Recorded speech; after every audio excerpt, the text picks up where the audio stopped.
സങ്കടമുണ്ട് എൻ്റെ സഹോദരങ്ങളോട്. എൻ്റെ സഹോദരങ്ങൾ, എൻ്റെ നാട്ടുകാർ നല്ലവരാണ്, പാവങ്ങളാണ്.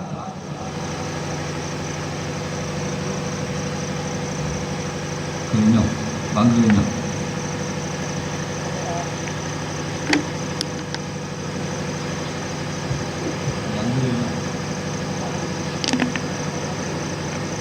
കേൾക്കുന്നില്ലല്ലോ.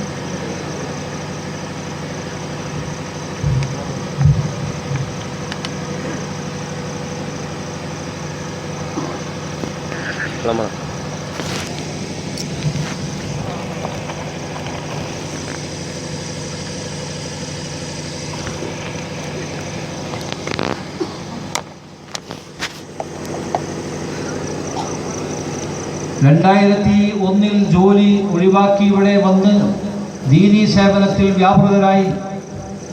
പലപ്പോഴും പള്ളിയിൽ പ്രസംഗിക്കാൻ ആഗ്രഹമുണ്ട്, പക്ഷേ പ്രസംഗിക്കാൻ പാടില്ലല്ലോ. അന്ന് എന്നെ അന്നത്തെ ഖാദിയായിരുന്ന, ഇന്നത്തെയും ഖാദിയായിരുന്ന MP കുഞ്ഞു മുഹമ്മദ് മുസ്ലിയാർ പറഞ്ഞു, നിങ്ങൾ പ്രസംഗിച്ചോളിയും, അടുത്ത ആഴ്ച പ്രസംഗിക്കാമെന്ന് പറഞ്ഞു. പക്ഷേ ഇവിടുത്തെ ചില രാഷ്ട്രീയ മേലാളന്മാരുടെ നിർബന്ധത്തിന് വഴങ്ങിയിട്ട് അദ്ദേഹം എന്നോട് പറഞ്ഞു, പ്രസംഗിക്കാൻ പാടില്ല. ഇവിടെ ഒരു ഗ്രൂപ്പുകാർക്കും പ്രസംഗിക്കാൻ പാടില്ല എന്ന്. അന്ന് അദ്ദേഹം ഗ്രൂപ്പുകാരനല്ല, അന്ന് അദ്ദേഹം ചേളാരി കമ്പനിയിൽ കയറിയിട്ടില്ല, അന്ന് വെറും ഖാദിയാണ്. പിന്നീടാണ് ചേളാരി കമ്പനിയിൽ കയറിയത്. ആ കഥ ഞാൻ പിന്നീട് വിവരിക്കാം. അങ്ങനെ ആ തറക്കൽ അങ്ങനെ കിടക്കുകയായിരുന്നു. പിന്നെയും എനിക്ക് പള്ളിയിൽ പ്രസംഗിക്കാൻ വേദിയില്ലല്ലോ. പലപ്പോഴും എൻ്റെ സുഹൃത്തുക്കൾ വേദി ഉണ്ടാക്കി തന്ന് SYSൻ്റെ വേദിയിൽ ഞാൻ പ്രസംഗിച്ചു. ആ തറക്കൽ അങ്ങനെ ഇടുന്നത് ശരിയല്ല, നിങ്ങൾ പണിയെടുക്കണം, പ്രവർത്തിക്കണമെന്ന്. അൽഹംദുലില്ലാഹ് അവർ കെട്ടിടമുണ്ടാക്കി പണിയെടുത്തു. പക്ഷേ വിനീതനായ എന്നെ ക്ഷണിക്കുകയോ ഔദ്യോഗികമായി എന്നെ പങ്കെടുപ്പിക്കുകയോ ചെയ്തില്ല. അതിൻ്റെ ആവശ്യവുമില്ല. അൽഹംദുലില്ലാഹ് അതും നമ്മൾ വളരെ ചിരിച്ചുകൊണ്ട് സ്വാഗതം ചെയ്തു. അങ്ങനെ പോകുന്നു ഞങ്ങളുടെ നാട്ടിലെ അവസ്ഥ. പക്ഷേ ജുമുഅത്ത് പള്ളിയിൽ മഹാന്മാരുടായ കാരണവന്മാർ പഠിപ്പിച്ച അതേ പാരമ്പര്യത്തിൽ തന്നെയാണ്. ഇപ്പോഴത്തെ പുതിയൊരു വിദ്യാർത്ഥിയുണ്ടല്ലോ, ജുമുഅന്റെ മുമ്പുള്ള പ്രസംഗം. അതിങ്ങനെ തുടങ്ങാനിട്ടിങ്ങനെ വളരെ വിഷമമുണ്ട്. പക്ഷേ അത് ഇവിടെ ഇതുവരെയും അനുവദിക്കപ്പെട്ടിട്ടില്ല, അത് തുടങ്ങിയിട്ടുമില്ല. അങ്ങനെ പോവുകയാണ്. അൽഹംദുലില്ലാഹ് മാല, മൗലൂദ്, ദിക്ർ, ഹദ്ദാദ്, സ്വലാത്ത്, റാത്തീബ് എല്ലാം സുഗമമായിട്ട് നടക്കുന്നു അഹ്ലുസുന്നത്തുൽ ജമാഅത്തിന്റെ. അതിൽ ഞങ്ങൾക്കാർക്കുമില്ല. ഞങ്ങൾ പള്ളിയുടെയും മദ്രസയുടെയും വിഷയത്തിൽ ഗ്രൂപ്പിസം ഇല്ലാതെയാണ് നാളെ ഇതുവരെയും നീങ്ങിയിട്ടുള്ളത്. ഗ്രൂപ്പിസം ഇല്ല എന്നാണ് ഞാൻ സ്ഥാപിക്കുന്നത്, മനസ്സിലാക്കണം. ഈ മിഫ്താഹുൽ മദ്രസയുടെ ഇപ്പോഴത്തെ കമ്മിറ്റി 9 വർഷമായി. ഈ കമ്മിറ്റിയിൽ വിനീതനായ എന്നെ മെമ്പറായി എഴുതിയിട്ടുണ്ട്. ഞാൻ യോഗത്തിന് പോകാറില്ല. എന്നെയും എൻ്റെ ശിഷ്യനും രണ്ടത്താണി നുസ്രത്ത് കോളേജിലെ പ്രധാന മുദരിസുമായ CK മുഹമ്മദ് ദാരിമി എന്ന് പറയുന്ന, ഞങ്ങൾ വിളിക്കുന്ന കുട്ടി മുഹമ്മദ് ദാരിമിയും ആ കമ്മിറ്റിയിൽ മെമ്പറാണ്. ഇവിടുത്തെ പള്ളി ജമാഅത്ത് ഭരിക്കുന്ന കമ്മിറ്റിയിലും ഞങ്ങൾ മെമ്പറാണ്. പക്ഷേ അത് അവർക്ക് നാവൂറ് തട്ടുന്നതിന് വേണ്ടി ചിലപ്പോൾ ഞങ്ങളെ പേര് വെച്ചതായിരിക്കാം. ഞങ്ങൾ കാര്യമായിട്ട് അതിൽ പോകാറില്ല. ഈ കഴിഞ്ഞ സെപ്റ്റംബർ 14-ാം തീയതി അതിൻ്റെ ജനറൽ ബോഡി കൂടാൻ തീരുമാനിച്ചു. ജനറൽ ബോഡി കൂടാൻ തീരുമാനിച്ചാൽ മുമ്പും ഇവിടെ ജനറൽ ബോഡി കൂടലുണ്ട്, യോഗങ്ങൾ നടക്കാറുണ്ട്, മീലാദ് സമ്മേളനങ്ങൾ നടക്കാറുണ്ട്, സ്വലാത്ത് നടക്കാറുണ്ട്. ഞങ്ങളാരും പോകാറില്ല. കാരണം നമുക്കതിൽ എതിർപ്പില്ല, എന്താ ചെയ്തോട്ടെ. പക്ഷേ ഈ സ്ഥാപനത്തിൻ്റെ പ്രസിഡന്റ്, ആ പ്രസിഡന്റിൻ്റെ കൂടെ അദ്ദേഹത്തിൻ്റെ വലം കൈയായി പ്രവർത്തിച്ചിരുന്ന അദ്ദേഹത്തിൻ്റെ ഒരു സുഹൃത്ത്, അദ്ദേഹം ചെറുപ്പക്കാരനാണ്, എൻ്റെ മകൻ്റെ പ്രായമേ ഉള്ളൂ.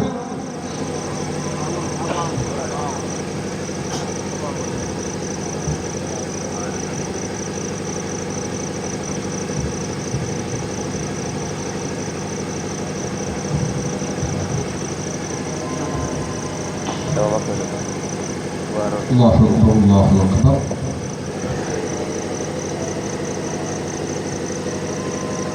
الله أكبر الله أكبر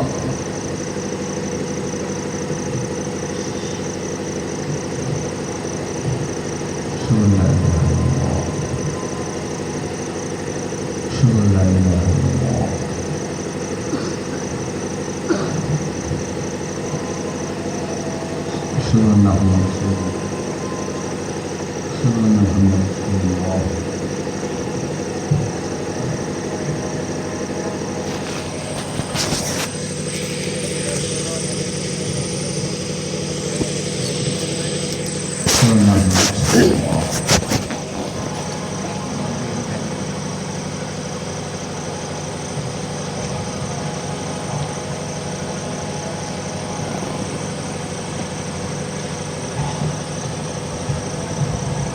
പോലീസ് വന്നിട്ടില്ല. പക്ഷെ പോലീസ് ഒന്ന് കാണാനല്ലോ.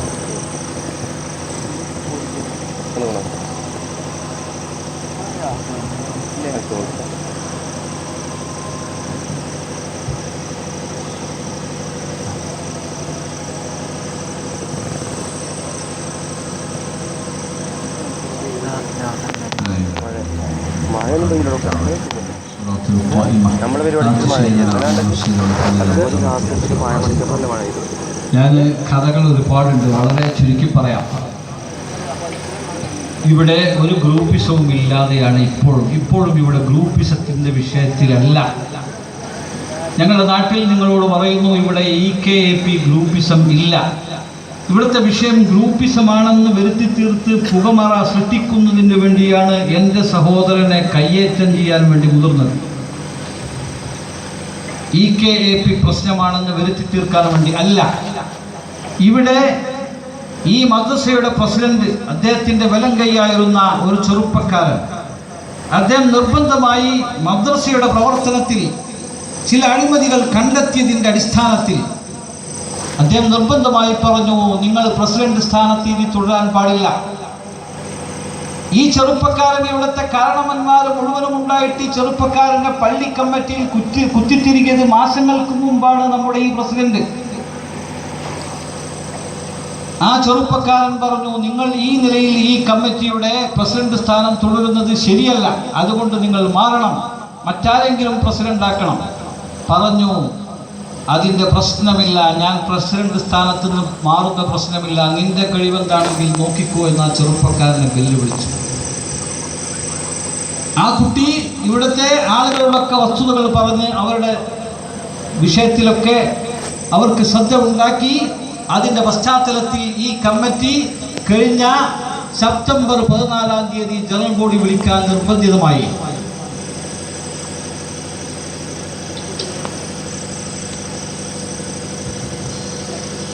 കഴിഞ്ഞ സെപ്റ്റംബർ 14-ാം തീയതി ജനറൽ ബോഡി വിളിച്ചു. സാധാരണ നിലയിൽ തന്നെ ജനറൽ ബോഡി വിളിച്ചു. 284 പേർ ആ ജനറൽ ബോഡിയിൽ ഒപ്പുവെച്ചു. 305 ആളുകൾ പങ്കെടുത്തിട്ടുണ്ടെങ്കിലും 284 പേർ അതിൽ ഒപ്പിട്ടിട്ടുണ്ട്. യോഗം ഫാത്തിഹ, ഞങ്ങളുടെ ഖാദിയാരുടെ അധ്യക്ഷതയിലാണ് യോഗം ചേരുന്നത്. ഖാദിയാരെ കൊണ്ട് ദ്വാർപ്പിച്ച് യോഗം തുടങ്ങി. സെക്രട്ടറി റിപ്പോർട്ട് വായിച്ചു. റിപ്പോർട്ടിന്റെ ചർച്ചയാണ്. ഇന്നലെ പത്രസമ്മേളനത്തിൽ നമ്മുടെ പ്രസിഡന്റ് പറയുകയുണ്ടായി, അബ്ദുറഹിമാൻ ഫൈസി ആ റിപ്പോർട്ടിനെ പ്രശംസിച്ച് സംസാരിച്ചു എന്ന്. ഞാൻ സംസാരിച്ച വാക്കുകൾ ഞങ്ങളിവിടെ ശരിക്കും റെക്കോർഡ് ചെയ്തിട്ടുണ്ട്. അതിൻ്റെതായ സമയത്ത് ഞങ്ങൾ ആവശ്യമുള്ള സ്ഥലത്ത് ഈ ജനങ്ങളെ ഞങ്ങൾ ധരിപ്പിക്കും. ഞാൻ കേവലം പ്രസിഡന്റിന്റെ മാതിരി മാത്രമല്ല, ഒരല്പം ദീനിയായിട്ട് അദ്ദേഹത്തെക്കാൾ കുറച്ചുകൂടി പഠിച്ചാലാണ്. അതുകൊണ്ട് ഒരല്പം എനിക്ക് മാന്യതയുണ്ട്. ആ മാന്യതയോടുകൂടി ഞാൻ പറഞ്ഞു, നിങ്ങൾ റിപ്പോർട്ട് വായിച്ചതൊക്കെ അതിൻ്റെ ഭാഷയും ശൈലിയും ഒക്കെ നല്ലത് തന്നെ. ഞാൻ ആ വിഷയത്തിലേക്ക് പ്രവേശിക്കുന്നില്ല. കാരണം ഞാൻ ഉൾക്കൊള്ളുന്ന വർക്കിംഗ് കമ്മിറ്റിയുടെ റിപ്പോർട്ടാണ്. വർക്കിംഗ് കമ്മിറ്റി മെമ്പറായ ഞാൻ പിന്നെ ജനറൽ ബോഡിയിൽ അതിനെ ചോദ്യം ചെയ്യുന്നത് അത് ഒരു നിയമ നടപടിക്ക് വിരുദ്ധമാണ്. ഞാൻ ഉൾക്കൊള്ളുന്ന കമ്മിറ്റി, ഞാൻ കമ്മിറ്റി യോഗത്തിന് പോയിട്ടില്ല, പോക്കുണ്ടോ എന്നുള്ള വേറെ കഥ. ഞാൻ ഉൾക്കൊള്ളുന്ന കമ്മിറ്റി, ആ കമ്മിറ്റിയുടെ ജനറൽ സെക്രട്ടറി റിപ്പോർട്ട് അവതരിപ്പിച്ചാൽ ഞാൻ അതിനെ പിന്തുണക്കാണ് വേണ്ടത്. പക്ഷേ ഞാൻ എൻ്റെ ശൈലിയിൽ പറഞ്ഞു, അൽഹംദുലില്ലാ, അങ്ങനെ റിപ്പോർട്ടൊക്കെ നല്ല ശുദ്ധമായ ഭാഷയിലാണ്, നല്ല രസമുള്ള ശൈലിയിലാണ് അതിൻ്റെ ആമുഖങ്ങളൊക്കെ എഴുതിയിട്ടുള്ളത്. കണക്കുകൾ കിളി വായിക്കും പോലെ വായിച്ചു. 10 കൊല്ലത്തെ കണക്ക് 1/2 മിനിറ്റ് കൊണ്ട് വായിച്ചു. അപ്പോൾ നല്ല റിപ്പോർട്ടാണെന്ന് തന്നെയല്ലേ പറയേണ്ടത്. അതിന്റെ പുറമെ ആ വർക്കിംഗ് കമ്മിറ്റിയിൽ തനിക്ക് ഓശാന പാടുന്ന ഒരു ഓഡിറ്ററെ നിശ്ചയിച്ച് 10 കൊല്ലത്തെ കണക്ക് ഓഡിറ്റ് ചെയ്ത് ഓഡിറ്റർ തന്നെ എഴുതിയിരുന്നു കൊല്ലം ജനറൽ ബോഡി കൂടുതലാണെന്നും ആ ഓഡിറ്റ് റിപ്പോർട്ടും വായിപ്പിച്ചു. ഇത് കഴിഞ്ഞ ശേഷം ചർച്ചയിലേക്ക് കടക്കാൻ തുടങ്ങുകയാണ്.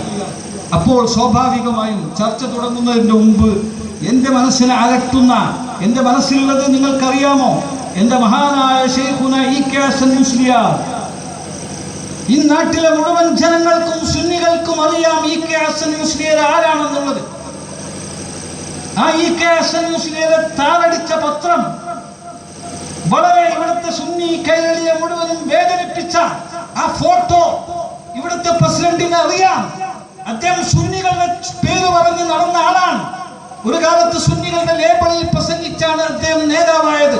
അദ്ദേഹത്തിന് അറിയാം മഹാനായ ശൈഖുന ഇ.കെ. ഹസൻ മുസ്ലിയാരുടെ ക്യാൻസർ പിടിപെട്ട്, ബ്ലഡ് ക്യാൻസർ പിടിപെട്ട് റേഡിയേഷൻ നടത്തി കണ്ണിന്റെ പുരികത്തിലെ രോമവും താടിരോമങ്ങളും എല്ലാം കൊഴിഞ്ഞുപോയി മരണത്തിൽ വെപ്രാളത്തിൽ കിടക്കുന്ന വികൃതമായ ഫോട്ടോ എടുത്ത് ശൈഖുന വഫാത്തായ അന്ന് ആ പത്രത്തിൽ പ്രസിദ്ധീകരിച്ചു. ഞാനന്ന് ജന്നത്തുൽ ഉലൂം അറബിക് കോളേജിൽ മുദരിസായി സേവനം ചെയ്യുന്നു. എൻ്റെ കയ്യിലുള്ള കാശിന് മുഴുവനും ആ പത്രം വാങ്ങി ഞാൻ വിദ്യാർത്ഥികളെ കൊണ്ട് കത്തിപ്പിച്ചു. ആ പത്രം ഇവിടെ ഉണ്ടാക്കിയത് മഹാനായ ബാഫഖി തങ്ങളാണ്. ഞങ്ങളാരും മഹാനായ ബാഫഖി തങ്ങളെ എതിർക്കുന്ന ആളല്ല. മഹാനായ ഖായിദെ മില്ലത്ത് ഇസ്മായിൽ സാഹിബ്, മഹാനായ ബാഫഖി തങ്ങൾ നബ്ബറല്ലാഹു ബർക്കതഹു ഖൂലു ആമീൻ, അവർ സമൂഹത്തിനെ സേവിച്ച ആളുകളാണ്.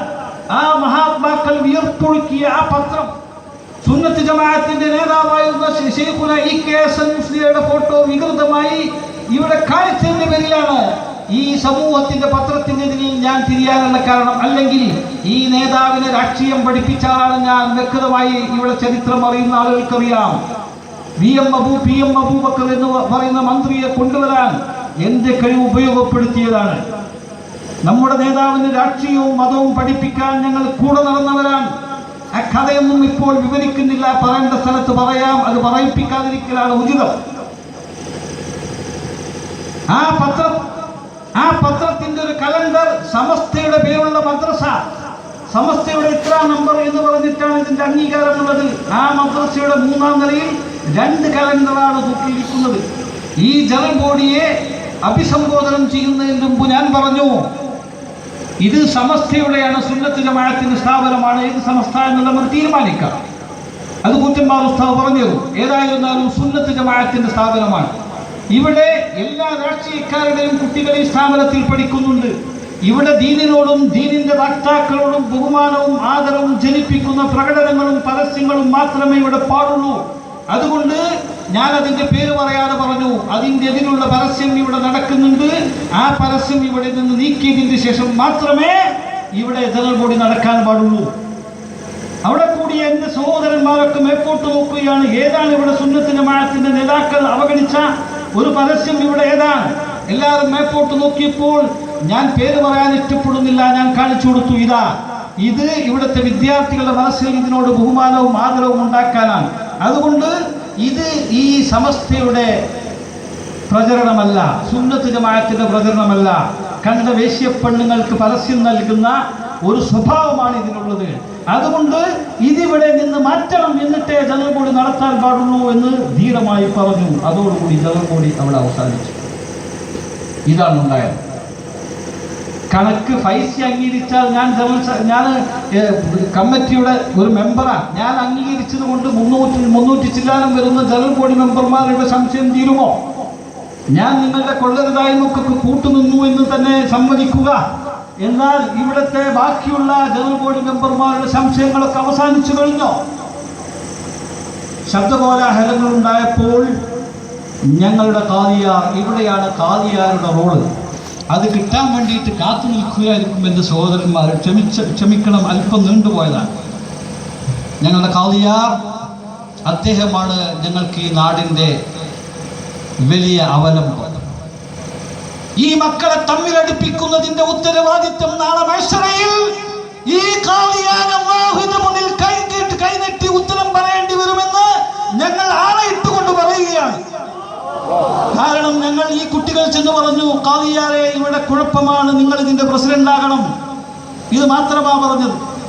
ആര് വേറെ എന്തായാലും വേണ്ടില്ല, ഇവിടെ കുഴപ്പം വരാൻ പോവുകയാണ്, നിങ്ങൾ പ്രസിഡന്റ് ആകണം. നിങ്ങൾ ഒരു 2 ആഴ്ചയെങ്കിലും 1 മാസമെങ്കിലും പ്രസിഡന്റ് ആയാൽ ഈ മഹല്ല് രക്ഷപ്പെടും. ഒരു മഹല്ലിന്റെ മസ്ലഹത്തിന് വേണ്ടി, ആ നാടിന്റെ നന്മക്ക് വേണ്ടി എന്ത് തന്നെ വന്നാലും ശരി, മരിക്കേണ്ടി വന്നാലും അദ്ദേഹം ഇതിന്റെ പ്രസിഡന്റ്ഷിപ്പ് ഏറ്റെടുത്ത് തൽക്കാലം ആ ജനറൽ ബോഡി മുന്നോട്ട് കൊണ്ടുപോവുകയാണെങ്കിൽ ഇവിടെ പ്രശ്നമുണ്ടായിരുന്നില്ല. ഇവിടുത്തെ കുട്ടികൾ ചെന്ന് പറഞ്ഞു, ഇവിടെ കുഴപ്പമുണ്ടാവും. ഖാദിയാർ പറഞ്ഞു, നമുക്ക് നമ്മുടെ മദ്രസയിൽ പോലീസോ പട്ടാളൊന്നും വരുത്താൻ പറ്റൂല, അതിൻ്റെ ആവശ്യമില്ല. അതുകൊണ്ട് നമുക്ക് നല്ല നിലയിൽ ആ വിഷയം നന്നായി നടക്കണം. എവിടെയാണ് നിങ്ങൾ ജനറൽ ബോഡി ഉദ്ദേശിക്കുന്നത്? നമ്മുടെ മദ്രസയിൽ ഇനി ജനറൽ ബോഡി കൊള്ളൂല, കാരണം 100-300 ആളുകൾ കഴിഞ്ഞ യോഗത്തിൽ തന്നെ വന്നിട്ട് ഇവിടെ കൊണ്ടിട്ടില്ല. അതുകൊണ്ട് വിശാലമായ സ്ഥലം. പോയ കൂട്ടത്തിൽ ഇതിൻ്റെ മാനേജറും കൂടെ ഉണ്ടായിരുന്നു. മാനേജർ പറഞ്ഞു, എൻ്റെ സ്കൂളിൽ വേണമെങ്കിൽ എന്ത് ചെയ്യാം, ജനറൽ ബോഡി നടത്താം, സൗകര്യങ്ങൾ ചെയ്യാം. ഇതൊക്കെ പറഞ്ഞ ഖാദിയാർ പിന്നീട് ഖാദിയാരുടെ അധ്യക്ഷതയിൽ വർക്കിംഗ് കമ്മിറ്റി യോഗം ചേരുകയാണ്. വർക്കിംഗ് കമ്മിറ്റിയിൽ വിനീതനായ ഞാനും എൻ്റെ ശിഷ്യൻ കമ്മിറ്റി മെമ്പറായ കുട്ടി മുഹമ്മദ് ദാരിമിയും ഹാജരായിരുന്നു. ഞങ്ങൾ രണ്ടാളും വാശി പിടിച്ചതുകൊണ്ട് നടക്കുകയില്ല. ബാക്കിയുള്ള കമ്മിറ്റിയിലെ എല്ലാ മെമ്പർമാരും കൂട്ടായിട്ട് പറഞ്ഞു, ഖാദിയാരെടുക്കുന്ന തീരുമാനമാണ് ഞങ്ങൾക്ക് തീരുമാനം. ഖാദിയാരെ തീരുമാനത്തിന് വിട്ടു. ഖാദിയാരുടെ തീരുമാനം വന്നത് ഒരു വീട്ടിൽ നിന്ന് ഒരു മെമ്പർ എന്നുള്ള തോതിൽ, ഒരു വീട്ടുകാരൻ, വീട്ടിൽ 280 വീടുകളുണ്ട് ഞങ്ങളുടെ ഈ മദ്രസയുടെ ജനറൽ ബോഡി ബൗണ്ടറിയിൽ. ഒരു വീട്ടിൽ നിന്ന് ഒരാൾ, കുടുംബനാഥൻ. ഈ മഹല്ലത്തിൽ ഞാൻ നേരത്തെ പറഞ്ഞതുപോലെ 5 ഇതിൻ്റെ കീഴിൽ 10ഓളം മദ്രസകളുണ്ട്, അതിനൊക്കെ കമ്മിറ്റികളുണ്ട്. ഈ പള്ളിക്കും കമ്മിറ്റിയുണ്ട്. അതിലൊന്നും ഇല്ലാത്ത ഒരു ജനറൽ ബോഡി മെമ്പർഷിപ്പിൻ്റെ ഒരു പുതിയ മാനദണ്ഡം അദ്ദേഹം കൊണ്ടുവന്നു. അദ്ദേഹം വെള്ളിയാഴ്ച പ്രഖ്യാപിക്കുമെന്ന് പറഞ്ഞപ്പോൾ ഇവിടുത്തെ കുട്ടികൾ, സാധാരണക്കാരായ പ്രവർത്തകർ, ചെറുപ്പക്കാർ അദ്ദേഹത്തെ ചെന്നുകൊണ്ട് സമീപിച്ചു. ബഹുമാനപ്പെട്ട ഖാദിയാർ, നിങ്ങളത് പ്രഖ്യാപിക്കരുത്, ഞങ്ങൾക്കത് അംഗീകരിക്കാൻ നിർവാഹമില്ല, ഞങ്ങളത് അംഗീകരിക്കുകയില്ല. കഴിഞ്ഞ മാതിരി നാളിതുവരെ ഇവിടുത്തെ മദ്രസ കമ്മിറ്റിക്ക് ഒരു ഭരണഘടനയോ വൈകൊന്നുമില്ല, കീഴ്വഴക്കങ്ങളാണ്. അപ്പോൾ അവർ പറഞ്ഞു, ഇതുവരെയുള്ള കീഴ്വഴക്കം അനുസരിച്ചുകൊണ്ട് ജനറൽ ബോഡിയിൽ ഇവിടുത്തെ പ്രായപൂർത്തിയായ, അതിൻ്റെ മുമ്പ് 10 വർഷം 9 വർഷം മുമ്പ് നടന്ന ജനറൽ ബോഡിയിൽ ഇവിടുത്തെ ഒരു മാന്യ മെമ്പർ ചോദിച്ചപ്പോൾ, ചില കാര്യങ്ങൾ ചോദിച്ചപ്പോൾ പറഞ്ഞു, 15 വയസ്സായ കുട്ടിക്കും പ്രായപൂർത്തിയായ കുട്ടിക്കും ഇതിൽ ചോദിക്കാം എന്ന് പറഞ്ഞതാണ്. ആ വ്യവസ്ഥ വെച്ചുകൊണ്ട് ആ ചെറുപ്പക്കാരൻ തന്നെ ഇപ്പോൾ അന്ന് 15, 16 അല്ലെങ്കിൽ 20 വയസ്സായിരുന്ന ചെറുപ്പക്കാരൻ ഇന്ന് 10, 30 വയസ്സായിരിക്കുമോ, 35 വയസ്സായിരിക്കുമോ. അവർ പറഞ്ഞു, ഞങ്ങളൊക്കെ പ്രായപൂർത്തിയായ ആളുകളാണ്, ഞങ്ങളുടെ കുട്ടികളൊക്കെ ഈ മദ്രസയിൽ പഠിക്കുന്നുണ്ട്, ഞങ്ങളുടെ വാപ്പമാർ മാത്രമല്ല, ഞങ്ങൾക്കും ഇതിലെ ജനറൽ ബോഡി അംഗത്വം വേണം. ഇല്ല, ഖാദിയാർ നോട്ടീസ് നടത്തി. പ്രവർത്തകർ എൻ്റെ അടുക്കൽ പല പ്രാവശ്യം വന്നു. ഞാൻ ഇതിൻ്റെ ഉത്തരവാദപ്പെട്ട ഖാദിയാരോടും ഇതിൻ്റെ പ്രസിഡന്റിനോടും ഇടയിൽ മധ്യസ്ഥത്തിൻ്റെ റോൾ വഹിക്കാൻ വന്ന ചില കക്ഷികളോടും ഒക്കെ പറഞ്ഞു, ഇവർ സമ്മതിക്കുകയില്ല, നിങ്ങൾ വളരെ ശ്രദ്ധിക്കണം. അതുകൊണ്ട് ഇലക്ഷൻ വരാത്തതായ നിലയിലുള്ള ഒരു ഭരണസമിതി ഖാദിയാരുടെ പ്രഖ്യാപനത്തിൽ വരണം, ഖാദിയാർ അത് ഏറ്റെടുക്കണം. അദ്ദേഹം എന്തു പറഞ്ഞാലും ഈ മഹല്ലിലെ മുസ്ലിമീങ്ങൾ തമ്മിലടിച്ച് തീർന്നോട്ടെ, തനിക്ക് ഇവിടുത്തെ ഏതാനും ശിങ്കിടികളുടെ, ഏതാനും മേലാളന്മാരുടെ ഒരു ഒത്താശക്ക് നിൽക്കുകയല്ല, നിർവാഹമില്ലെന്ന് അദ്ദേഹം തീരുമാനിച്ച് സമ്മതിച്ചതിൻ്റെ അടിസ്ഥാനത്തിൽ അദ്ദേഹത്തിൻ്റെ അനുമതിയോടുകൂടി കഴിഞ്ഞ ഒക്ടോബർ 2-ാം തീയതി ഇവിടെ ജനറൽ ബോഡി വിളിക്കുകയാണ്. ആ ജനറൽ ബോഡിയിൽ 200 പേർ, ഇവിടുത്തെ കുടുംബങ്ങളിൽ നിന്ന് 280 കുടുംബങ്ങളിൽ നിന്ന് 200 പേർ വന്നിട്ടുണ്ടെങ്കിൽ ആ 200 പേരെ ശരിക്ക് കൈകാര്യം ചെയ്യുന്നതിന് വേണ്ടി 100ഓളം പോലീസുകാരും ഇവിടെ ഹാജരായിരുന്നു. ഈ ജനറൽ ബോഡിയിൽ 200 മെമ്പർമാർ പങ്കെടുത്ത ജനറൽ ബോഡിയിൽ 100ഓളം പോലീസുകാർ പങ്കെടുക്കുകയും ആ ജനറൽ ബോഡിയിൽ ഇവിടുത്തെ മെമ്പർമാർ മുഴുവനും ആവശ്യപ്പെട്ട് ഒന്ന് മാത്രമാണ്. കഴിഞ്ഞ പിരിഞ്ഞ ജനറൽ ബോഡിയിൽ റിപ്പോർട്ട് വായിച്ച് ചർച്ച ചെയ്യാതെ ഈ തൂക്കിയ കലണ്ടർ എടുത്ത് മാറ്റണം എന്നതിൻ്റെ വിവാദത്തിൽ നിർത്തിവെച്ചു പോയതാണല്ലോ. അതുകൊണ്ട് ഞങ്ങൾക്ക് ആ കണക്കൊന്ന് കേൾക്കണം, കണക്ക് മാത്രം ചർച്ച ചെയ്താൽ മതി എന്ന് 3 മണിക്കൂർ നേരം പോലീസുകാരോട് മൽപ്പിടുത്തം നടത്തിയിട്ട് പോലീസുകാർ മദ്രസയിൽ കയറി ബാരിക്കേഡ് സൃഷ്ടിച്ചിരിക്കുകയായിരുന്നു. പ്രസിഡന്റിന്റെ ആളുകളെ പ്രസിഡന്റ് ചൂണ്ടിക്കാണിച്ച് മദ്രസയുടെ വലഭാഗത്തെ ബെഞ്ചുകളിൽ മുഴുവനും പ്രസിഡന്റിന്റെ ആളുകളെ ഇരുത്തി അവിടെ ബാരിക്കേഡ് കെട്ടി ഇപ്പുറത്ത് പ്രസിഡന്റിനെ ചോദ്യം ചെയ്യുന്ന മറ്റു മെമ്പർമാരെ കൈകാര്യം ചെയ്യുന്നതിന് വേണ്ടി പോലീസുകാർ നിർത്തിയിരിക്കുകയായിരുന്നു. പക്ഷേ ഞങ്ങളൊക്കെ ചെറുപ്പക്കാരോട് സംയമനം പാലിക്കാൻ, പോലീസുകാരോട് അവരുടെ നിയമങ്ങൾ അംഗീകരിക്കാൻ വളരെ പടിപ്പെട്ടുകൊണ്ട് പ്രയാസപ്പെട്ടുകൊണ്ട് അവരെ തടഞ്ഞു നിർത്തി. ഇല്ലെങ്കിൽ ഇവിടെ പലതും സംഭവിക്കുമായിരുന്നു. അത് കഴിഞ്ഞ് വീട്ടിലേക്ക് പിരിഞ്ഞു പോകുന്ന സഹോദരനെയാണ് പിന്നീട് കൈകാര്യം ചെയ്യാൻ വേണ്ടി വന്നത്. അദ്ദേഹം സംസാരിച്ചത് ന്യായമായ കാര്യമായിരുന്നു. ബഹുമാനപ്പെട്ട ഖാദിയാർ, നിങ്ങൾ ഈ ജനറൽ ബോഡിക്കെടുത്ത മാനദണ്ഡം എന്താണ്? നിങ്ങൾ തന്നെ ഖാദിയായി മഹല്ലത്തിൽ ധാരാളം മദ്രസകളും കമ്മിറ്റികളുമുണ്ട്.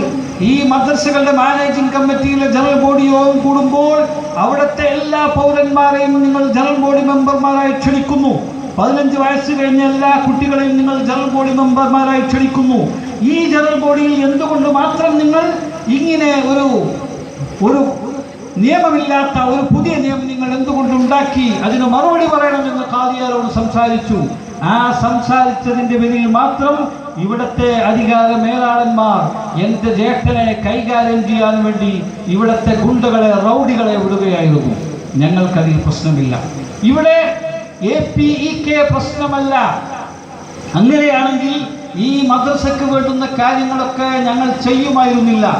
നാളിതുവരെ ചെയ്തിട്ടില്ലെന്ന് മാത്രമല്ല, ഈ നാട്ടിലെ നല്ലവരായ ചെറുപ്പക്കാർ വർഷങ്ങളോളമായി എന്നെ തടഞ്ഞു വെച്ച് എൻ്റെ വീട്ടിൽ വന്ന് എന്നെ ഘരാവോ ചെയ്ത് എൻ്റെ ജ്യേഷ്ഠനടക്കം മറ്റു പല സഹോദരന്മാരും എന്നെ വളരെ സ്നേഹിക്കുന്ന സഹോദരന്മാർ മുഴുവനും എന്നോട് വളരെ ശക്തമായ പ്രതിഷേധത്തിലാണ്.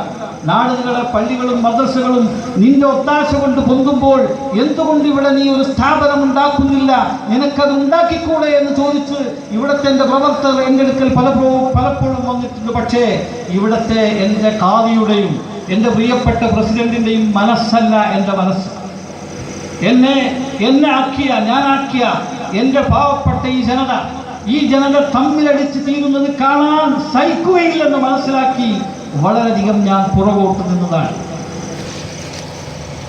എൻ്റെ ബഹുമാന്യരായ ഖാദിയാരോട്, ഈ നാട്ടുകാർ നാം തമ്മിലടിച്ച് തീരേണ്ടവരല്ല. നൈമിഷികമായ വികാരത്തിന് വഴിപ്പെട്ട് ബഹുമാനപ്പെട്ട നമ്മുടെ പ്രസിഡന്റിനോട് ഞാനടക്കമുള്ള ആളുകൾ പറഞ്ഞു നോക്കി, 1 മിനിറ്റെങ്കിലും പ്രസിഡന്റ് സ്ഥാനത്ത് നിന്ന് മാറി നിൽക്കണം, കുറച്ച് ദിവസമെങ്കിലും ഖാദിയാർ ഏറ്റെടുത്തോട്ടെ. പറ്റില്ല, എൻ്റെ പ്രസ്റ്റീജാണെന്നാണ് പറഞ്ഞത്. ഇസ്ലാമിന്റെ ബാലപാഠം പറയുന്ന ആളുകൾക്ക് സമ്മതിച്ചു കൊടുക്കാൻ നിർവാഹമില്ല. അധികാരം ചോദിച്ചു വരുന്ന ആൾക്ക് അധികാരം കൈമാറരുത് എന്നാണ് ഇസ്ലാമിന്റെ പാഠം. പാവപ്പെട്ട ജനങ്ങൾ തമ്മിലടിച്ചു തീരുമ്പോൾ ഞാനൊന്നും അറിയില്ല, രാമനാരായണ എന്ന് പറയുന്ന സ്വഭാവം ഒരു ഖാദിക്ക് ഭൂഷണമല്ല. ഇവിടുത്തെ ജനങ്ങളെ ഖാദി എന്ന് പറഞ്ഞിട്ടാണ് ജനങ്ങളെ മിരട്ടി വിടുന്നത്. എന്താണ് ഖാദി? അതാണ് എനിക്കിനി സംസാരിക്കാനുള്ളത്. കേരളത്തിലെന്നല്ല, ഇന്ത്യയിൽ തന്നെ ഇസ്ലാമിക ശരീഅത്തിൽ നിരുപാധികം പറയുന്ന ഖാദിമാരിന്നില്ല. ഒരു ഖാദി എന്ന് പറഞ്ഞാൽ മുത്തലഖായ മുജ്തഹിദാകണം. ഹാക്കിം നിശ്ചയിക്കുന്ന ഖാദി മഹാനായ ഇമാം ഷാഫിയെ പോലെ, മഹാനായ ഇമാം മാലിക് തങ്ങളെ പോലെ, അതുമല്ലെങ്കിൽ മഹാനായ ഇമാം നവവിയെ പോലെ, മഹാനായ ഇമാം റാഫിയെ പോലെ മസ്അലകൾ, ദീനിന്റെ കാര്യങ്ങൾ ഇജ്തിഹാദ് ചെയ്തുകൊണ്ട് പറയാനുള്ള മുത്തലഖ് മുജ്തഹിദാകണം. അങ്ങനത്തെ ആളാണ് ഇസ്ലാമിക ശരീഅത്തിൽ ഖാദി എന്ന് പറയുന്നത്. അങ്ങനത്തെ ഒരു ഖാദിയെ കിട്ടാതിരിക്കുമ്പോൾ അധികാരം, സ്വാധീനമുള്ള ഭരണാധികാരിയോ നാട്ടിലെ പ്രമാണിമാരോ കുടുങ്ങുന്ന നേരത്ത് അവരുടെ വിഷയങ്ങൾക്ക് നേതൃത്വം നൽകാൻ ഒരാളെ നിശ്ചയിക്കുന്ന ഖാദിക്ക് ദറൂറത്തിന്റെ ഖാദി എന്നാണ് പറയുക. മാരായമംഗലത്തെ ഖാദി മാത്രമല്ല, കേരളത്തിലെ എല്ലാ മഹല്ലിലെ ഖാദിമാരും ഇന്ന് ദറൂറത്തിന്റെ ഖാദിമാരാണ്. ഇസ്ലാമിന്റെ വീക്ഷണത്തിൽ ദറൂറത്തിന്റെ ഖാദിമാർക്ക് കുറച്ചെങ്കിലും സ്വച്ഛാധിപത്യമോ ഏകാധിപത്യമോ മുത്തലഖ് മുജ്തഹിദിന് പറ്റുമെങ്കിൽ ദറൂറത്തിന്റെ ഖാദിമാരെ വളരെ സൂക്ഷിച്ചുകൊണ്ടാണ് നീങ്ങേണ്ടത്. വളരെ സങ്കടമുണ്ട്. 100 കണക്കിൽ ആലിമീങ്ങളുടെ ഉസ്താദാണ് ഞങ്ങളുടെ ഖാദി. ഞാൻ വളരെയധികം ബഹുമാനിക്കുന്ന മനുഷ്യനാണ്. പക്ഷേ വളരെ വേദനയോടുകൂടി പറഞ്ഞു നോക്കി, നമ്മുടെ നാട്ടിലെ ചെറുപ്പക്കാർ പരസ്പരം തമ്മിലടിക്കും. ബഹുമാനപ്പെട്ട ഉസ്താദ് ഇതിൻ്റെ പ്രസിഡന്റ് സ്ഥാനം ഏറ്റെടുക്കണമെന്ന് തയ്യാറായില്ലെന്ന് മാത്രമല്ല, ജനറൽ ബോഡിയിൽ അത് ചോദിച്ചപ്പോൾ വളരെ രൂക്ഷമായ നിലയിൽ സംസാരിക്കുകയാണ് ചെയ്തത്. ബഹുമാനപ്പെട്ട ഖാദിയാർ, അല്ലാഹു സുബ്ഹാനഹു വ തആല നിങ്ങൾക്ക് നല്ല ധൈര്യവും ഹിമ്മത്തും പ്രദാനം ചെയ്തുമാറാവട്ടെ എന്ന് ഞങ്ങൾ ദുആ ചെയ്യുന്നു. നിങ്ങളുടെ പിന്നിൽ ഞങ്ങൾ മരിക്കുവോളം അണിനിരക്കാൻ തയ്യാറാണ്. പക്ഷേ നീതിയായി ചെയ്യണം. ഈ മഹല്ലിന്റെ, ഈ മദ്രസയുടെ കണക്ക് വായിച്ച കൂട്ടത്തിൽ അതിൻ്റെ ട്രഷറർ തന്നെ ഇവിടുത്തെ പ്രവർത്തകരോട് പറഞ്ഞിട്ടുണ്ട്, ലക്ഷങ്ങൾ ബാങ്കിലുണ്ടെന്ന്. കണക്ക് വായിച്ചപ്പോൾ 36,000 രൂപ ഷോർട്ടായിട്ടായിരുന്നു കണക്ക് വായിച്ചത്. ഈ മഹല്ലിന്റെ സ്വത്തിൽ വഖഫിൽ പെടാത്ത സ്വത്തുക്കളെ വഖഫാക്കുവാനും വഖഫായി പഴയ കാരണവന്മാർ വഖഫ് ചെയ്തതിനെ കൈകാര്യം ചെയ്യാനും ഇവിടുത്തെ ഇന്നത്തെ ഭരണസമിതിയും ഖാദിയും അതിന് കൂട്ടുനിന്നിട്ടുണ്ടോ എന്നുള്ളത് ഞങ്ങൾ പരിശോധിക്കാൻ മിനക്കെടുകയാണ്. വഖഫല്ലാത്ത സ്വത്ത് വഖഫായിട്ട് രേഖപ്പെടുത്താനും മഹാന്മാരായ പൂർവികർ വഖഫ് ചെയ്ത ഏക്കർ കണക്കിലുള്ള സ്വത്ത് അത് അന്യാധീനപ്പെട്ടു പോകാനും കാരണക്കാരായ ആളുകൾ അള്ളാഹുവിന്റെ മുന്നിൽ കൈനീട്ടി, അള്ളാഹുവിന്റെ മുന്നിൽ കൈകെട്ടി മറുപടി പറയേണ്ടി വരും. ആകയാൽ സഹോദരന്മാരെ, ഇവിടെ സുന്നത്ത് ജമാഅത്തിന്റെ വിഷയത്തിലല്ല എതിർപ്പ്. ഞങ്ങൾ അഹ്ലുസ് സുന്നത്ത് വൽ ജമാഅത്തിന്റെ വിഷയം, ബഹുമാനപ്പെട്ട ഖാദിയാർ ഇപ്പോൾ മറുപക്ഷത്തെ സമസ്തയുടെ മുശാവറ മെമ്പറാണ്. വിനീതനായ ഞാൻ അദ്ദേഹത്തിന്റെ എതിരിലുള്ള സമസ്തയുടെ മുശാവറ മെമ്പറാണ്. ഞാൻ ഇവിടുത്തെ സമസ്തയുടെ ജില്ലാ ജംഇയ്യത്തുൽ ഉലമയുടെ ജില്ലാ ജനറൽ സെക്രട്ടറിയാണ്. ആ ഭാഷ വെച്ചുകൊണ്ടാണ് എനിക്കൊരല്പം സംസാരിക്കാനുള്ളത്. എൻ്റെ നാട്ടുകാരായ സഹോദരന്മാർ അത് ശ്രമിക്കണം. എന്താണ് സമസ്ത കേരള ജംഇയ്യത്തുൽ ഉലമ? മഹാനായ വരക്കൽ മുല്ലക്കോയ തങ്ങളാൽ പടുത്തുയർത്തപ്പെട്ട മഹത്തായ പ്രസ്ഥാനം. അതെന്തിനു വേണ്ടി ഇവിടെ ഉണ്ടാക്കി? 1921 ശേഷം കേരളത്തിൽ വിദഗ്ധത്തിന്റെ കക്ഷികൾ വന്നപ്പോൾ അവരുടെ ശ്രദ്ധ തടക്കാൻ വേണ്ടി മഹാന്മാരായ ആലിമീങ്ങൾ ഉണ്ടാക്കിയതാണ്. ആ സമസ്ത നാളിതുവരെ 989 വരെയും പഠിപ്പിച്ചിരുന്നത് വിദഗ്ധത്തിന്റെ കക്ഷികളെ കണ്ടാൽ സലാം ചൊല്ലാൻ പാടില്ല എന്നും, അവരുമായി കെട്ടുബന്ധം പാടില്ല എന്നും, അവരുമായി വിവാഹബന്ധത്തിൽ ഏർപ്പെടാൻ പാടില്ല എന്നും, അവരുമായി കൂടിയാടാൻ പാടില്ല എന്നും നമ്മുടെ പുസ്തകം, സമസ്തയുടെ പുസ്തകം ഈ മദ്രസയിൽ തന്നെ 990 വരെ പഠിപ്പിച്ചിരുന്നു. ഇപ്പോൾ ആ പുസ്തകം മാറ്റിയിരിക്കുകയാണ്. എന്ത് സുന്നത്ത് ജമാഅത്താണ് സമസ്തയുടെ പേര് പറഞ്ഞുകൊണ്ട് പഠിപ്പിക്കുന്നത്? അല്ലാഹു സുബ്ഹാനഹു വ തആല അവന്റെ മുന്നിൽ നമ്മെ ഒരുമിച്ച് കൂട്ടുമ്പോൾ നമുക്ക് രക്ഷപ്പെടാൻ നിർവാഹം ഉണ്ടാവുകയില്ലെന്ന് എൻ്റെ നഫ്സിനെയും ബഹുമാനപ്പെട്ട ഖാദിയാരെയും ഓർമ്മപ്പെടുത്തുകയാണ്. അതുകൊണ്ട് തന്നെ ഈ മഹല്ല് ഛിന്ന ഭിന്നമാകാതിരിക്കാൻ ഞങ്ങളുടെ ഖാദിയാർ ശ്രമിച്ചാൽ വിനീതമായ ഭാഷയിൽ, ഞങ്ങളുടെ സഹോദരൻ, എൻ്റെ പ്രിയപ്പെട്ട സ്നേഹിതൻ, ഈ മദ്രസ കമ്മിറ്റിയുടെ പ്രസിഡന്റ് ഒരൽപ്പം അദ്ദേഹത്തിൻ്റെ പ്രസ്റ്റീജ് മാറ്റി ഈ മഹല്ലിൻ്റെ ഭരണസാരിത്യം അല്ലെങ്കിൽ ഈ മദ്രസയുടെ ഭരണസാരിത്യം അടുത്ത ജനറേഷന് നൽകിയാൽ എന്താണ് സംഭവിക്കാൻ പോകുന്നത്? നമ്മൾ മരിക്കുമ്പോൾ ഇതൊക്കെ കൊണ്ടുപോകും. ഒന്ന് നേരമായിട്ട് ഞാൻ ഇല്ല ഇങ്ങനത്തെ കുഴപ്പം വേണ്ട, നിങ്ങൾ പ്രസിഡന്റായി പോയി, നിങ്ങളല്ല ആരാച്ച തെരഞ്ഞെടുത്തോളൂ, എന്താ ഇവിടെ വരാൻ പോണത്? ആകാശം എടുത്തു വിടുവോ? ഖാദിയർ പറയണം, വേണ്ട തൽക്കാലം നിങ്ങൾ കുഴപ്പമില്ല, കുറച്ച് ഞാൻ ആയിക്കോളാം, ഞാൻ ആ കാര്യം ഏറ്റെടുത്തോളാം. ഇവിടുത്തെ പല കാരണന്മാരും പല ആളുകളും അദ്ദേഹത്തോട് പറഞ്ഞു, ഖാദിയർ എങ്ങനെ കാര്യം ചെയ്യും? എന്താ നമുക്ക് സ്ത്രീകൾ പറയുന്നത്? വേറെ ഇവിടെ യാതൊരു കുഴപ്പമില്ല. പിന്നെ അതിനുവേണ്ടി ഏപ്പിക്കാരാണ് കുഴപ്പമുണ്ടാക്കിയതെന്ന് പറഞ്ഞത് കൊണ്ടാണ് ഞങ്ങൾ ഈ യോഗം സംഘടിപ്പിച്ചത്. ഞങ്ങൾ കുഴപ്പമുണ്ടാക്കിയിട്ടില്ല. അതിന് മറുപടി പറയണം, ഞങ്ങൾ കുഴപ്പമുണ്ടാക്കിയിട്ടില്ല. ഞങ്ങൾ കുഴപ്പമുണ്ടാക്കുക വെച്ചാൽ അതിനുള്ള വഴികളും വങ്കീശങ്ങളൊക്കെ ഞങ്ങൾക്കുണ്ട്. അത് വേണ്ട. മിനിറ്റ് വെച്ചിട്ട് ഇവിടെ സ്ഥാപനം ഉണ്ടാക്കാൻ ഞങ്ങൾക്ക് സാധിക്കും. അത് വേണ്ട. മനസ്സിലായില്ലേ? ഞങ്ങളത് ഇവിടെ അങ്ങനെ തമ്മിലടിപ്പിക്കണ്ട എന്ന് കരുതിയിട്ടാണ്. കല്ലാങ്കുഴി ഇവിടെ കളിക്കരുത്. എൻ്റെ പ്രിയപ്പെട്ട രാഷ്ട്രീയ നേതാവിനോട് പറയാനുള്ളത്, കല്ലാങ്കുഴി ഇവിടെ കളിക്കരുത്. ദയവായി പാവപ്പെട്ട ജനങ്ങളെ നിങ്ങൾ തമ്മിലടിപ്പിക്കാതെ വെറുതെ കൊള്ളണം. ആവശ്യമുള്ള വിഷയങ്ങൾ സംസാരിക്കണം. വഖഫ് സ്വത്തുക്കൾ ഇവിടെ സംരക്ഷിക്കണം. ഈ മഹല്ല് ജുമുഅത്ത് പള്ളിയിൽ തന്നെ കഴിഞ്ഞ മാസങ്ങൾക്ക് മുമ്പ് ജനറൽ ബോഡി കൂടി ബഹുമാനപ്പെട്ട ഖാദിയാർ, ബഹുമാനപ്പെട്ട എൻ്റെ സ്നേഹിതൻ പ്രസിഡന്റ് 80 പേരുള്ള ജനറൽ ബോഡിയായിരുന്നു. ഈ മഹല്ലിൻ്റെ ജനറൽ ബോഡിയിൽ 80 പേരാണ് പങ്കെടുത്തത്. അതിൽ 70 പേരും കമ്മിറ്റിക്കാരായി തിരഞ്ഞെടുത്തു. അതിന് പുറമെ സ്വകാര്യത്തിൽ പിന്നെ ഓരോ സ്വന്തം വക കൂട്ടി എഴുതുകയും ചെയ്തു. അത് ആ മിനിറ്റ്സ് ഇപ്പോഴും നമ്മളെ പ്രസിഡന്റിൻ്റെ കയ്യിലുണ്ട്. 80 പേരാണ് ആകെ ജനറൽ ബോഡിക്ക് പങ്കെടുത്തതിൽ 70 പേരും കമ്മിറ്റി മെമ്പർമാർ. എന്തൊക്കെ പേര് എഴുതിക്കും? ഞാനില്ല. കാരണം അവർ പറയണത് എന്താ പറയുക, AP-ക്കാർക്ക് 2 ഇല നീട്ടിയ പോലെ ഒതുങ്ങുന്നാണ് പറയണത്.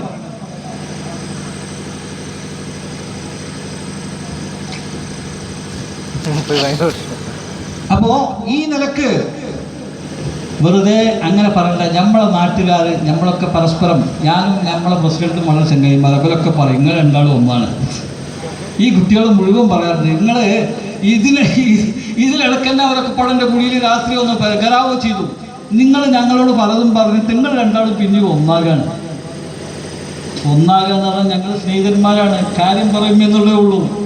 ഞങ്ങളൊരു ഗ്രൂപ്പിസം കളിക്കണില്ല. പക്ഷേ എൻ്റെ സുഹൃത്തായിരുന്നു എൻ്റെ പ്രസംഗം മുടക്കാൻ വേണ്ടിയിട്ട് സ്റ്റഡി കൊടുത്തിട്ട് ഇവിടുന്ന് നാടുവിട്ടാ പുള്ളിയെന്ന്. ഞാൻ എന്നാൾ മിഞ്ഞാൽ കഴിഞ്ഞ ആഴ്ച കാതിയറെ മുന്നിൽ തന്നെ പറഞ്ഞു, കാതിയറെ നിങ്ങൾക്കറിയാം ഞാൻ AP-ക്കാരനാണെങ്കിൽ AP-ക്കാരുടെ കളി എനിക്ക് കളിക്കാറിയായിട്ടല്ല. ഞാൻ മരിക്കുമ്പോൾ നിങ്ങളൊക്കെ എൻ്റെ നാട്ടുകാരാണല്ലോ, എൻ്റെ അയലൊക്കത്ത് ഓടിയെത്തേണ്ട ആളാണ് നിങ്ങളൊക്കെ. അതുകൊണ്ട് ഞാൻ വളരെ ക്ഷമിക്കുന്നതാണ്. അന്ന് ആ പള്ളിയിൽ പ്രസംഗം ബഹിഷ്കരിച്ചപ്പോൾ അതിൻ്റെ എല്ലാ ക്ലാസ്സും കൊടുത്തിട്ട് ഇവിടുന്ന് പുറത്തു പോയത് എൻ്റെ ഈ സ്നേഹിതനായിരുന്നു. ഞാൻ തിരിച്ചു പറഞ്ഞു, ഇന്നിപ്പോൾ കണ്ടാൽ പറയും ഇപ്പം പ്രസംഗത്തിൽ നിന്ന് ഇറങ്ങിയാൽ ഞങ്ങൾ രണ്ടാളും ഒന്നിച്ചെന്നെ നടക്കുക. പക്ഷെ കാര്യം നമ്മൾ പറയാൻ പറ്റുമോ സുഹൃത്തെ? എൻ്റെ നാട്ടുകാർക്ക് എന്നോട് വെറുപ്പുണ്ടായിട്ട് കാര്യമല്ല. നിങ്ങൾക്ക് ആവശ്യമുള്ള നമ്മൾ ചെയ്തു തന്നിട്ടുണ്ട്, ഇല്ലെങ്കിൽ നിങ്ങൾ നിഷേധിക്കും. നിങ്ങൾ പറയുന്ന വിഷയത്തിൽ നമ്മൾ സഹകരിക്കാതിരുന്നെങ്കിൽ പള്ളി എന്ന് പറയുമ്പോൾ പള്ളി, മദ്രസ പറയുമ്പോൾ മദ്രസ, മറ്റു പിരിവ് പറയുമ്പോൾ പിരിവ്, എന്ത് വിഷയം കല്യാണം എന്നെ നിങ്ങളൊക്കെ നമ്മുടെ നാട്ടിലെല്ലാവരും നമ്മൾ ഒരുപോലെ. നമ്മളെ നാട്ടിൻ്റെ വിഷയം അതിൽ യാതൊരു ഇതുമില്ല. നിങ്ങളെൻ്റെ കുടിയിൽ കൂടും, ഞാനും നിങ്ങളെ കുടിയിൽ കൂടും, നമ്മൾ ഒരുപോലെയാണ്. യാതൊരു അലോഗ്യമില്ല. വളരെ സ്നേഹത്തിൽ അശോക്കുണ്ടായവരും സന്ദർശിക്കും, എല്ലാം ചെയ്യും. പക്ഷേ അള്ളാൻ്റെ ദീനിൻ്റെ കാര്യം അത് നമ്മൾ കൈവച്ചാൽ ശരിയാകുമോ? നമ്മുടെ മദ്രസ നേരാകണ്ടേ? നിങ്ങളൊന്ന് ആലോചിച്ച് നോക്കിയേക്കാളും ചങ്ങായിമാരെ, സുഹൃത്തുക്കളെ, 10 കൊല്ലം ഭരിച്ചിട്ട് അതിൻ്റെ ഒരു കണക്ക് ചോദിച്ചിട്ട് അതൊന്നും പറയാൻ സന്മനസ്സില്ലെങ്കിൽ ഈ ഒരു മനുഷ്യന്മാർ കേൾക്കാൻ പറ്റുമത്? നിങ്ങൾ ജില്ലാ വൈസ് പ്രസിഡന്റ് അല്ലേ സഹോദര? ഒരു 10 കൊല്ലം ഒരു കമ്മിറ്റി ഭരിച്ചിട്ട് അതിൻ്റെ കണക്കൊന്ന് പറയണമെന്ന് പറഞ്ഞാൽ അത് വകവെച്ചു കൊടുക്കാൻ കഴിയാത്ത പിന്നെ എന്ത് നീതിയാണ്? ഫൈസിനെ ബോധിപ്പിച്ചിട്ടുണ്ട് എന്ന് പറഞ്ഞാൽ ഫൈസ് നിങ്ങളാണ്. ഈ കുട്ടികൾ പറയാം ഫൈസ്, ഞാൻ കുട്ടികളൊക്കെ പറയും നിങ്ങൾ മൂപ്പരാളാന്ന് പറയും. ഫൈസിനെ ബോധിപ്പിച്ചിട്ടുണ്ട് എന്ന് പറഞ്ഞാൽ മതിയോ? ബാക്കി 300ഓളം വരുന്ന. അതുകൊണ്ട് ബഹുമാനപ്പെട്ട സഹോദരന്മാർ, ഈ നാട്ടിലെ നല്ലവരായ എൻ്റെ സഹോദരന്മാർ, നിങ്ങളോട് പറയാനുള്ളത്, മദ്രസ കമ്മിറ്റിയോട് പറയാനുള്ളത്, ഞങ്ങളുടെ റിട്ടേണിംഗ് ഓഫീസറായിരുന്ന ഖാദിയാരോട് പറയാനുള്ളത് ഒരൊറ്റ വാക്കാണ്. ഈ നാട്ടിലെ ജനങ്ങൾക്ക് വേണ്ടി പറയുന്നു. ജനാധിപത്യപരമായ സ്വഭാവത്തിൽ ഈ മദ്രസ മഹല്ലിലുള്ള മുഴുവൻ വീടുകളിലെയും മുഴുവൻ മെമ്പർമാരെയും വിളിച്ചുകൊണ്ട് ജനറൽ ബോഡി കൂടി കാര്യകാരണ സഹിതം കണക്കുകൾ വിശദീകരിച്ച് ബോധ്യപ്പെടുത്താത്ത കാലത്തോളം വല്ലാഹി ഞങ്ങൾ ഈ മദ്രസയുടെ ഭരണം അനുവദിക്കുകയില്ല. അതാണ് പറയാനുള്ളത്. ഈ മഹല്ലിലെ ഈ മദ്രസയിലെ 280 വീട്ടിലെ മുഴുവൻ മെമ്പർമാരെയും ജനാധിപത്യത്തിന്റെ ശൈലിയിൽ മറ്റൊന്നും ഞങ്ങൾ പറയുന്നില്ല, പ്രായപൂർത്തിയായ മുഴുവൻ ആളുകളെയും ക്ഷണിച്ചു വരുത്തി നോട്ടീസ് കൊടുത്ത് ആ കാര്യം അവരെ ബോധ്യപ്പെടുത്തി നിങ്ങൾക്കിവിടെ ഭരണസമിതിയെ തിരഞ്ഞെടുക്കാം, അതിന് പോലീസിനെ കൊണ്ട് ഞങ്ങളെ തല്ലിപ്പിച്ചിട്ട് ഞങ്ങൾ അത് വകവെച്ചു തരുകയില്ല എന്ന് മാത്രം പറഞ്ഞുകൊണ്ട് ആ നിലക്ക് സമാധാനപരമായി പ്രവർത്തിക്കാൻ വന്യരായ ഖാദിയാർക്ക് വിനീതമായ ബോധമുണ്ടാകണമെന്ന് മാത്രം